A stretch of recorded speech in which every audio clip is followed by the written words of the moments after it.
आज माझ्या चॅलेंजला पूर्ण 1 वीक झाला आहे. आज दिवस 8वा आहे आणि दुसरा वीक सुरू झाला आहे. दिवसेंदिवस तुमचा प्रतिसाद वाढतोय. तुमचं प्रेम आणि सपोर्ट पाहून मलाही रोज चॅलेंज व्हिडिओ बनवताना खूप मज्जा येते. व्ह्यूज खूप येत आहे, ते पाहून खूप बरं वाटतंय. पण जर व्ह्यूज बरोबर फॉलोअर्स पण वाढले, तर अजून जास्त मोटिव्हेट होईल. व्हिडिओ आवडत असेल तर फॉलो, कमेंट नक्की करा हां.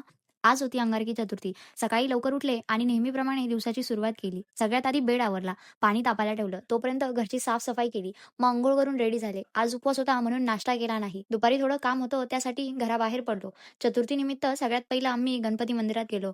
मग काय आपल्याकडे बाप्पाची फॅन फॉलोइंगची थोडी कमी आहे. चतुर्थी असल्यामुळे मंदिरात खूप गर्दी होती. म्हणून बाहेरूनच पाया पडून आम्ही गेलो आदर्श गाव पाटोदा येथे आणि ग्रामपंचायतमध्ये डॉक्युमेंटचं थोडं काम केलं. तिथून मावशीकडे निघालो. जाताना थोडी फळं घेतली. मावशीने खास आज यांच्यासाठी पुरी भाजीचं जेवण बनवलं होतं. मस्त यांनी जेवण केलं, मावशीला भेटलो आणि घरी परत आलो. घरी येऊन थोडा रेस्ट केला. त्यानंतर घरात थोडा भाजीपाला आणायचा होता. म्हणून आम्ही गेलो बाजारात. भाजीपाला खरेदी केला आणि घरी आलो. लग्नाआधी मॅगीशिवाय काहीच न बनवणारी मी, आज उकडीचे मोदक बनवायचं ठरवलं. असं नाही की मी यापूर्वी बनवले नाही. मीन्स फर्स्ट टाईम फ्रेंडची हेल्प घेतली आणि आता सेकंड टाईम स्वतः रिस्क घेतली. मी एखादं काम करेल आणि ते एकदम परफेक्ट होईल, असं खूप कमी वेळा होतं. मग काय, पीठ मळताना थोडा गोंधळ झाला. माझ्याकडून दूध सांडलं. तांदळाचं पीठ गरम असतानाच मळून घ्यायचं असतं. म्हणून मला असं झालं की ते मळू की सांडलेलं दूध साफ करू?